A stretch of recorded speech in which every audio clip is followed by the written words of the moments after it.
Hello friends, வணக்கம். Welcome to Anitha's healthy kitchen. இன்னைக்கு நம்ம ரெசிபி எதுவும் பார்க்க போறதில்ல. அதுக்கு பதிலாக பூஜை அறை பொருட்களை எப்படி நம்ம ஈஸியாக க்ளீன் பண்ணலாம், பூஜை அறை எப்படி சுத்தமாக வச்சுக்கலாம், இதுக்கான டிப்ஸ் தான் நம்ம பார்க்க போகிறோம். இதில் வர எல்லா டிப்ஸுமே உங்களுக்கு ரொம்பவே யூஸ்ஃபுல்லாக இருக்கும். அதனால வீடியோவை ஸ்கிப் பண்ணாமல் பாருங்க. இப்போ வாங்க வீடியோக்குள்ளே போகலாம். ஃபர்ஸ்ட் நம்ம பிசு பிசுப்பான இந்த பூஜை அறை விளக்கை எப்படி க்ளீன் பண்ணலான்னு பார்க்கலாம். இது இப்போ நல்ல பிசு பிசுப்பாக இருக்கு. முதல்ல நம்ம என்ன பண்ணணும்னா, இந்த எண்ணெய் எல்லாம் நம்ம ஒரு டிஷ்யூ பேப்பர்ல நல்லா தொடச்சி எடுத்துடணும்.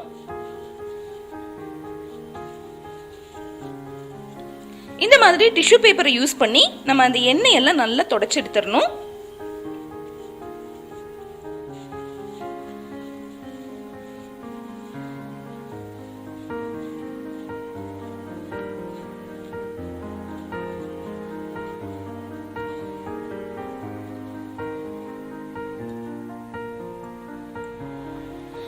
அடுத்ததான் நம்ம ஒரு பாத்திரத்துல கொஞ்சமா தண்ணி எடுத்துட்டு அதை ஓரளவுக்கு நல்லா சூடு பண்ணிக்கலாம்.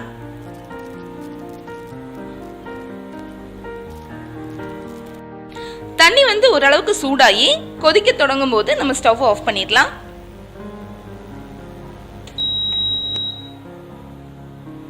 இப்ப இந்த தண்ணியில ஒரு 2 டேபிள் ஸ்பூன் வினிகரை விட்டுக்கலாம். வினிகர் அல்லது எலுமிச்சை சாறு எது வேணாலும் எடுத்துக்கலாம்.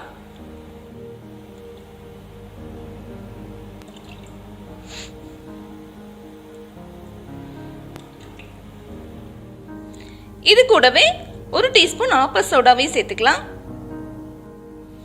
இப்ப இது ஒரு தடவை நல்லா மிக்ஸ் பண்ணி விட்டுருங்க.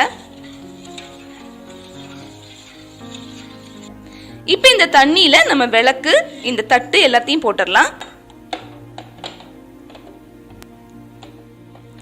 இது ஒரு 10-15 நிமிஷம் நல்லா ஊறட்டும். இந்த மாதிரி ஊறும் போது உங்களுக்கு அதுல இருக்கிற பிசு பிசுப்பெல்லாம் சீக்கிரமா வந்துடும். இப்ப 15 நிமிஷம் ஆயிடுச்சு. அடுத்ததான் நம்ம விளக்க கழுகலாம். இந்த மாதிரி ஒரு சின்ன பிளாஸ்டிக் டப்பா எடுத்துக்கங்க. அதுல நம்ம கொஞ்சமா சோடா உப்பு சேர்த்துக்கலாம். அது கூடவே கொஞ்சமா வினிகர், அது கூடவே நம்ம பாத்திரம் தேய்க்க யூஸ் பண்ற அந்த ஜெல்ல, இது எல்லாத்தையும் சேர்த்து நல்ல ஒரு பேஸ்ட் மாதிரி மிக்ஸ் பண்ணிக்கலாம். இப்ப இந்த மிக்ஸை வச்சு நம்ம விளக்க தேய்க்க போறோம். இப்ப நம்ம இந்த மாதிரி ஒரு ஸ்க்ரப் எடுத்துக்கணும். நான் இது விளக்கு தேய்க்கிறதுக்காகவே எப்பவுமே வச்சிருப்பேன் இந்த மாதிரி ஒரு ஸ்க்ரப். இதுல நம்ம ஏற்கனவே மிக்ஸ் பண்ணி வச்சு அந்த லிக்விட்டை இதுல நல்லா தேய்ச்சி அப்ளை பண்ணணும்.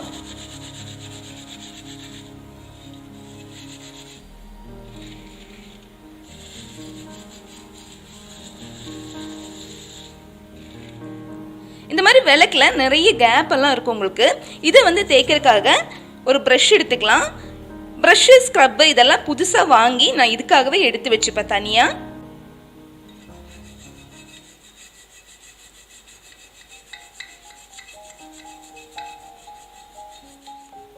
இந்த மாதிரி பிரஷ் வச்சு தேய்க்கும் போது அந்த கேப்ல இருக்கிற அழுக்கும் எல்லாமே போயிடும்.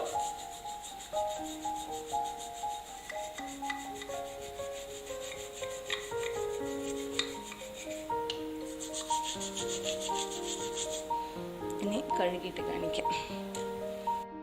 இப்ப விளக்க நல்லா தேய்ச்சி எடுத்துட்டு வந்திருக்க பாருங்க, எவ்வளவு பளிச்சுன்னு இருக்கு. விளக்குல இருக்கிற பிசு பிசுப்பெல்லாம் போனதுக்கு அப்புறமா கடைசியா கொஞ்சம் புளியும் வச்சு நம்ம தேய்ச்சிடணும். அப்பதான் இந்த மாதிரி நல்லா பல பலன்னு இருக்கும் விளக்கு. இப்ப நல்லா புதுசு மாதிரி பளிச்சுன்னு ஆயிடுச்சு பாருங்க. அந்த பிசு பிசுப்பு எதுவுமே இல்லை. அடுத்த டிப் என்னன்னு பாத்தீங்கன்னா, நம்ம கற்பூர ஆராத்தி எல்லாம் எடுக்கிறதுக்கு பயன்படுத்துற இந்த கரண்டி சீக்கிரமா கரி பிடிக்காம இருக்கிறதுக்காக நம்ம இதுல சாம்பிராணிக்கு பயன்படுத்துற அந்த ஸ்டாண்டை உபயோகப்படுத்திக்கலாம். இதை நடுவில் வச்சுட்டு இதுக்கு மேல கற்பூரம் வச்சு நம்ம கொளுத்திக்கலாம். இல்லைன்னா இதுக்கு பதிலா நம்ம ஒரு அகல் விளக்கு கூட யூஸ் பண்ணிக்கலாம். இந்த மாதிரி வச்சுட்டு இதுக்கு மேல நம்ம கற்பூரத்தை வச்சு ஏத்திக்கலாம். இது ரெண்டும் இல்லைன்னா நம்ம விபூதியை கூட கொஞ்சமா இதுல ஃபில் பண்ணிட்டு அதுக்கு மேல கற்பூரம் ஏத்திக்கலாம். இந்த மாதிரி நம்ம செய்யும் போது சீக்கிரமா கரி பிடிக்காது, ஈஸியா நம்ம கிளீன் பண்ணிடலாம். அடுத்த டிப் என்னன்னு பாத்தீங்கன்னா, நம்ம ஊதுபத்தி பத்த வைக்கும் போது அதுல இருந்து வர சாம்பல் நம்ம பூஜா ரூம் ஃபுல்லாவே ஆயிடும்.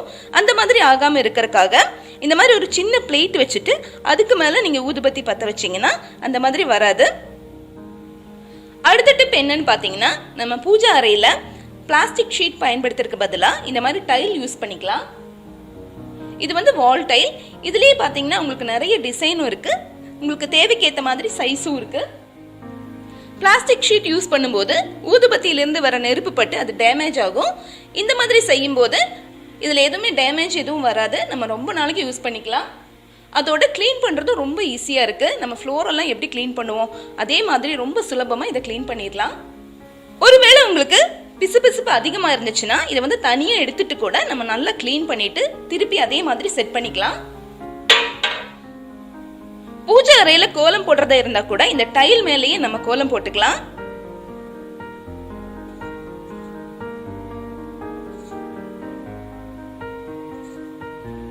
சரிக்கு பொடி வீழணும் இல்ல.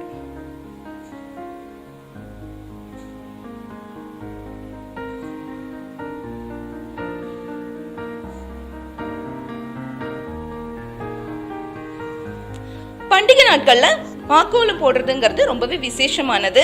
ஆனா சில பேர் பாத்தீங்கன்னா பிகினர்ஸா இருப்பாங்க, அவங்களுக்கு வந்து இந்த மாதிரி கோலம் போட வராது. அதுக்கான ஒரு சின்ன டிப்பு தான் இது. ஃப்ரெஷ்ஷான பட்ஸ் 2 எடுத்துக்கங்க. இந்த மாதிரி ஒரு ரப்பர் பேண்ட் போட்டு இதை நடுவுல கட்டிடுங்க நல்லா டைட்டா. பட்ஸை இந்த மாதிரி பிடிச்சிட்டு நம்ம மாவுல முக்கிட்டு கோலம் போடலாம்.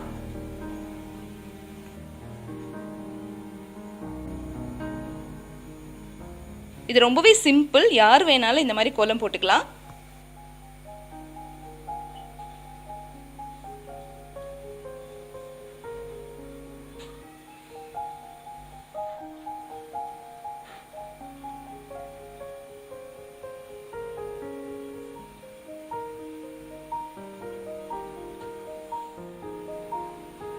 இப்ப வந்து சின்னதா அழகா ஒரு கோலம் போட்டாச்சு. இதே மாதிரி நீங்களும் ட்ரை பண்ணலாம்.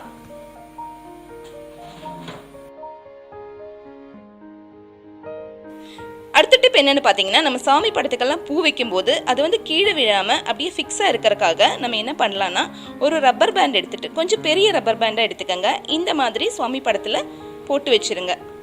இதுக்கு மேல நம்ம பூ வைக்கும் போது அந்த பூ வந்து அப்படியே ஃபிக்ஸா இருக்கும். உங்களுக்கு மாலையா பூ சாத்தும் போது கூட நீங்க இந்த மாதிரி சாத்திக்கலாம். அடுத்த டிப் என்னன்னு பாத்தீங்கன்னா, நம்ம பூஜைக்கு யூஸ் பண்ற எண்ணெய் பாட்டில்ல இருந்து எண்ணெய் கசிஞ்சு கீழே எல்லாம் ஆயிடும். அந்த மாதிரி ஆகாம இருக்கிறதுக்காக ஒரு சின்ன ஸ்டாண்ட் வச்சுட்டு அதுல வந்து ஒரு டிஷ்யூ பேப்பர் போட்டுக்கங்க. அதுக்குள்ள இந்த மாதிரி பாட்டிலை ஃபிக்ஸ் பண்ணிட்டீங்கன்னா இந்த எண்ணெய் வந்து இதுக்குள்ள மட்டும்தான் ஆகும். பூஜா ஷெல்ஃப்ல எண்ணெய் பிசு பிசுப்பு இருக்காது. உங்களுக்கு எண்ணெய் கசியாம இருக்கிறதுக்கு இன்னொரு மெத்தட் என்னன்னு பாத்தீங்கன்னா, காட்டன் துணி அல்லது டிஷ்யூ பேப்பர் வச்சு இந்த மாதிரி சுத்திட்டு இதுல ஒரு ரப்பர் பேண்ட் போட்டு வச்சிருங்க. இந்த மாதிரி செய்யும் போதும் சீக்கிரமா உங்களுக்கு எண்ணெய் கசியாது. அப்படியே கசிஞ்சாலும் உங்களுக்கு அந்த துணியில தான் வரும். இந்த மாதிரி செய்யும் போது பூஜா ஷெல்ஃப் வந்து எப்பவுமே உங்களுக்கு நீட்டாவே இருக்கும். இந்த பண்டிகை காலத்துல நான் சொன்ன இந்த டிப் எல்லாமே உங்களுக்கு ரொம்ப யூஸ்ஃபுல்லா இருந்திருக்கும்னு நினைக்கிறேன். கண்டிப்பா நீங்க ட்ரை பண்ணி பாருங்க. ட்ரை பண்ணி பார்த்துட்டு உங்க ஃபீட்பேக் அனுப்புங்க.